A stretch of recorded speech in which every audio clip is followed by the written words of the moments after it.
The safety car peels off into the pit lane. We are getting ready. Marciello just a little bit ahead. Very shortly, Guven will pull up alongside. Onto the pit straight they come. This is race 3 of a 14 race season for the ADAC GT Masters. We wait for the 5 red lights to go off. We are racing. The green lights are on and Marciello is leading into turn 1. There's the BMW coming through on the inside with Ben Green at the wheel. Iron Chen Guven alongside. They all make it around turn 1. But look at the start that Marciello has. And Ben Green onto the grass in the BMW. He picks it all up, but that would not have helped his cause. He's now falling into the clutches of the BMW behind, under braking into turn 3, trying to come back on the outside. And look at the McLaren on the inside as well of Dennis Lind. So Raffaele Marciello leading the way. Iron Chen Guven, Ben Green, Jesse Krohn in there as well, and Dennis Lind.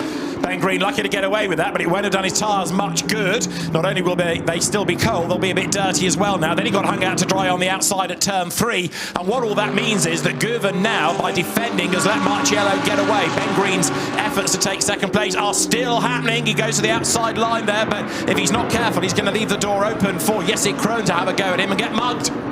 Lap 1 in the books. It's Raffaele Marciello who leads the way, and he has a lead of 1.287 seconds. But now a challenge for second place. Iron Chen Guven with Ben Green eager to get past. They miss a bit of debris in the middle of the track, but Iron Chen Guven now getting very defensive. That BMW is looking mighty around here. Ben Green looks to the side and makes a move alongside Iron Chen Guven, but under braking he's going to be on the outside. Iron Chen Guven still has that position. Ben Green tries to hang it around the outside somehow.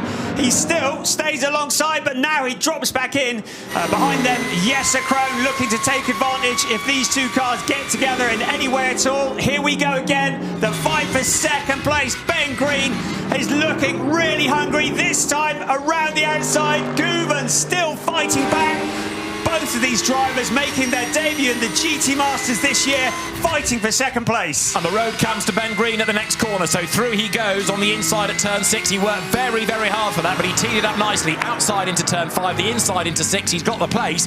And Guven, who was a bit of the cork in the bottle anyway, has now got Jesse Krohn and Dennis the Menace, Dennis Lind, all clawed up behind him. This is the kink at turn 2, then the sharp right at turn 3. The BMW here does have good pace, and he thinks about the inside line, but gets a face full of the Mercedes. So Marciello taking a very central line into that corner, trying to defend for all he's worth.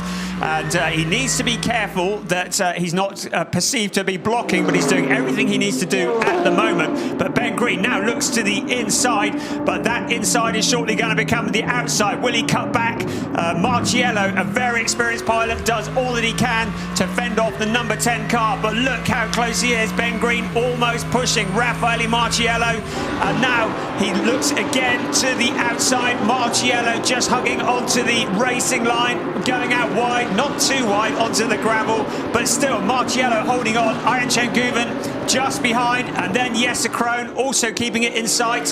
How much longer can Marciello fend off Ben Green? Couldn't get much closer, could it? So 4/10 was the margin, 3/10 it is down to.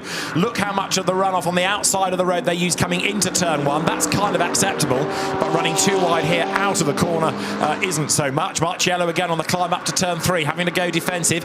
Only 8/10 behind them is Guven, and Ben Green this time goes to the outside. Is he going to get ahead by the time they get to the corner? Yes, he is, but I don't think he can get the job done, or can he? He tries the outside line, he runs out of road, but he keeps up the momentum, gets back onto the circuit. If he gets the lead out of that, he might have been deemed to gain an advantage. We'll see. He's got his nose in front, but again, Marciello sits tight on the inside line, downhill, heading now towards turn 4. Marciello brakes as late as he dares, and he's back in the lead.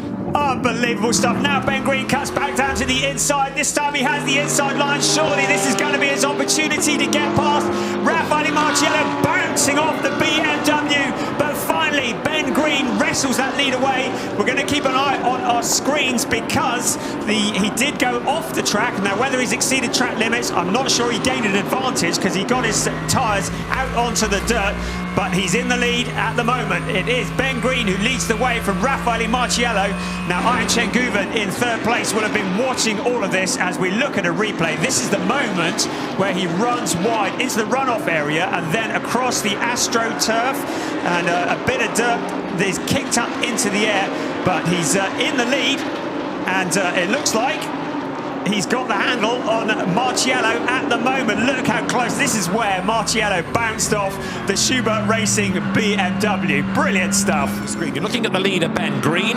We are in this 10-minute window, 6 more minutes of which remain, and his advantage is now 2.8 seconds over the pole man, Raffaele Marciello. And I would suggest that Ben Green is going to stay out to the absolute end of this pit window because he's got a clear track in front of him. He's clearly got a handle on that BMW, and he's clearly got a measure of Raffaele Marciello. Right, leaders into the pits. Here comes Ben Green and Raffaele Marciello and Albert Costa Balboa all coming in at the same time. And from Pereira, so pretty much this is your last chance to get the stop done now, to be on the safe side. So around the Mercedes rushes Jonathan Aberdeen with his seat because he's a different stature than the very tall Raffaele Marciello. Further down the pit lane, Ben Green gives way to Nicholas Crutzen. Then there it is, the Schubert BMW that led into the pits. Is it going to lead at the end of the hour mark? We've still got 26.5 minutes of the race to go. Door is slammed but not quite shut, so that needs to be attended to. But a brilliant stint by Ben Green. Whatever happens from here on in, he has driven outstandingly. So this is going to be a lot of pressure on the young shoulders of Nicholas Crutzen. He's making his GT Masters debut in 2022. Jonathan Aberdeen pulls out of the pits, having taken over from Raffaele Marciello. You can see the gap between the first and second there, so the BMW still well ahead.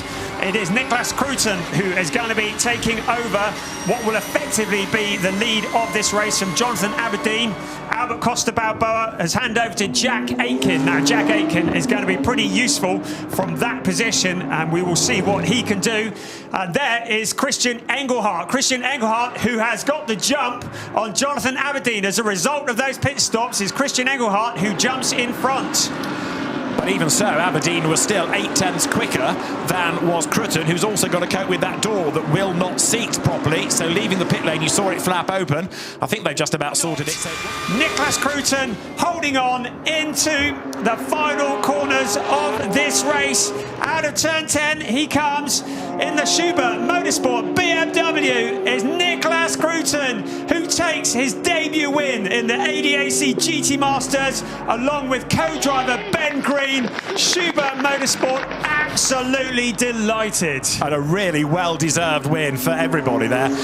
Ben Green, Nicholas Crutzen, new to GT3 racing and taking on some of the star names, star teams. Fantastic performance. I'm trying to work out who was the better, Ben or Nicholas, because both absolutely shone in their respective stints. And as I say, a very well-deserved win. And Christian Engelhardt threw everything at it. But wow, well done, Ben Green. He is delighted and slightly shell-shocked, like he can't believe it. Well, it didn't actually look as though Ben Green and Nicholas Crutzen or the other one, Jesse Krohn and Nicky Katzberg, it looked like one of them wasn't going to make the start of the season because they couldn't get hold of the BMWs quick enough. But they did. Both cars made it to the start of the season in Oschersleben. And a lot of development work, a lot of hard work in getting that car up to speed has taken place. And that really has paid off with Nicholas Crutzen and Ben Green winning this, the third race of the season.